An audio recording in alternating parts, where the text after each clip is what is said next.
Hello, I believe this is part 4 of how I started getting into investigative blogging. So, I've known this particular woman my whole life. She was the victim's advocate in Eureka, Montana.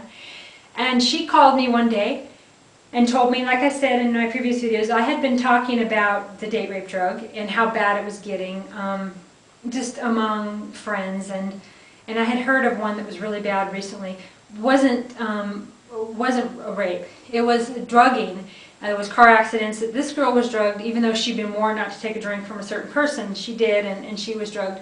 Some friends got her out of there, but it felt very violating to her. And in that, I kind of started opening up to, maybe I should expose this. Well, then this woman called me. I've known her for 30 years, and they're a local business owner in Eureka. And the guy had been drugged. So basically, they were drugging people just to watch them behave however they would behave. The guy had some blood coming out of his ear and ended up sleeping for like a day and a half, which was apparently really unlike him. And so that really upset me because I really love this family. I've known them since I was like 6, and so I decided I was going to write about it. I emailed the owners of the establishment, and that didn't work out so well. I'm not going to necessarily talk about that right now.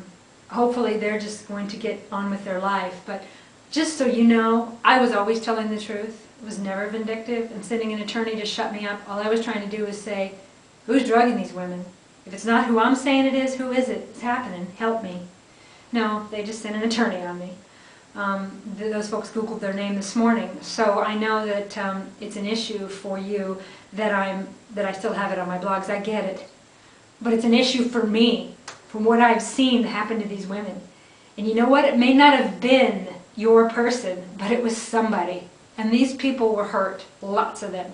Why didn't you just help me? Why didn't we do a webcam? Why didn't the local cops let somebody come up from the Flathead and have a cop that was going to be a female officer and dress in a way that, wasn't like a cop, what do they call that? and set these people up. Why not help me find out who it was if it wasn't your guy? No, I know the solution. People are being drugged. People are being hurt. I know the solution. Let's shut up that Crystal Cox, okay? Because, bad things are happening in a really dark room. They're in there. They're doing bad stuff.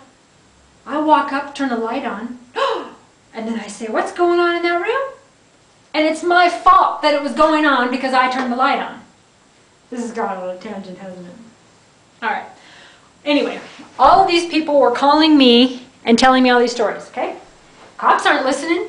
Commissioners are lying. Newspapers lying, right? EurekaMontanaNews.com, you can look through the old archives of that.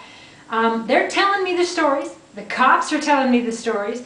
I'm getting the case files in some of these instances, some of the data from it that was public.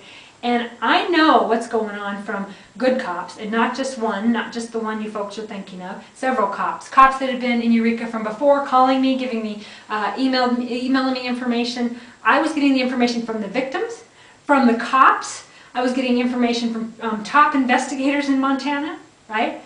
But the Tobacco Valley News was lying about it.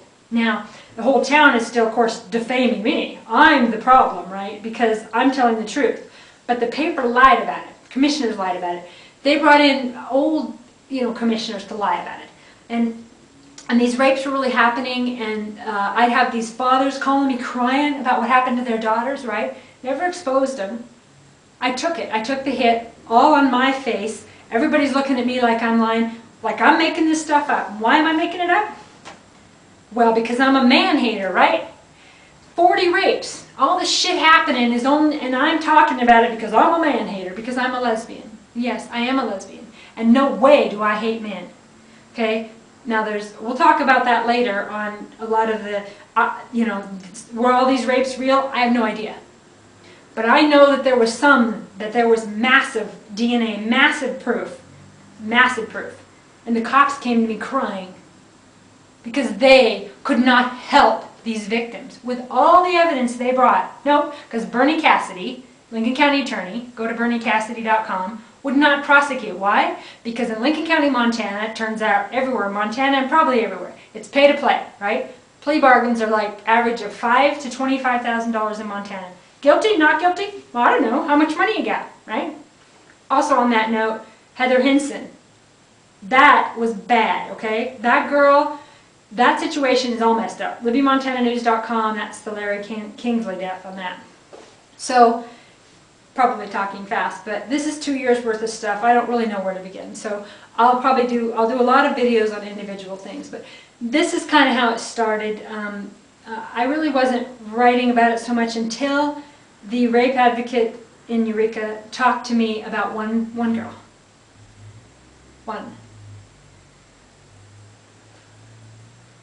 Now, everybody says, like, you know, even one of the old commissioners is like, oh, well, you know, alcohol was a factor. You know, and in the picture that she had in the talking about it, it's like her lipsticks were here. Everybody knows she drinks all the time. She ought to know alcohol's a factor. Okay, so this woman was asking for it, see, because she was having a drink with some guys in the early 20s, so surely she, you know, wanted it. And of course, you know, she's a slut anyway, right? I don't care if a young woman wants to have sex with some guy every 15 minutes, all day long, some different guy, okay? That's her prerogative. That's her body. That's her choice. It does not matter. It's totally irrelevant whether she likes to have lots of sex or not, all right? That's irrelevant. If she's drugged, knocked out, and raped by 3 or 4 guys, she woke up with 100 miles on her car. There was vomit in the car. She was dressed in the guy's clothes. She had bite marks, claw marks. She spoke out. The commissioners didn't help. The Lincoln County Sheriff didn't help. The officer that investigated her, you know, that was a joke, the detective out of Libby. And basically, that one hit me hard. Because, see, I just turned 40. And in my, I was still in high school. And I babysat this girl, right, when she was a baby. We're not really friends. I really haven't spoke to her family probably since then. But I held that baby, right? One of the first babies I held, you know. I held that baby. And she'd become a beautiful young woman. And, you know, if she enjoyed the company of men, so you slam me because I don't, you slam her because she does. Anyway, I felt particularly touched because I knew her as a baby, and I laughed with her, and I read to her, and I made her giggle as a child. And it hit me really hard that not only did this violation happen, but they gave the rapist back their iPods. They gave back evidence and proof. They knew who they were, and they protected them. BernieCassidy.com, RobbieBowe.com. Robbie Bowe is the new sheriff soon. So what we decided to do, we decided to run a recall. Some good people in Eureka, right? And I'm going to talk about those good people in the next video, but running the recall, right? There it was. We're going to run a recall. Stepped in some mud, bigger, over the top of my head on that one, right? Because Lincoln County, Montana has so much corruption to hide. I mean, we're talking W.R. Grace, right? We're talking $6 million every couple of years just for the party of the politicians. Meanwhile, the W.R. Grace victims don't even have portable oxygen tanks. Now, the W.R. Grace story is something I'm going to be talking about a lot, too. There's some of that, LibbyMontanaNews.com. Okay, so it's really big money, right? Drugs in Lincoln County, meth. I mean, some of the people tell me they were making $15,000 every 3 days selling meth. You know, some of these people that are clean now. The money is incredible. So basically, in trying to recall a sheriff based on 40 rapes, right? Because I'm getting the stories. I know who the rapists are. I know everything. They're emailing me and threatening me. They're sending me fucked up, sick pictures. And nothing I can do about it because I'm lying, right? I'm just making this stuff up because I'm a man-hater. I think I went on a tangent.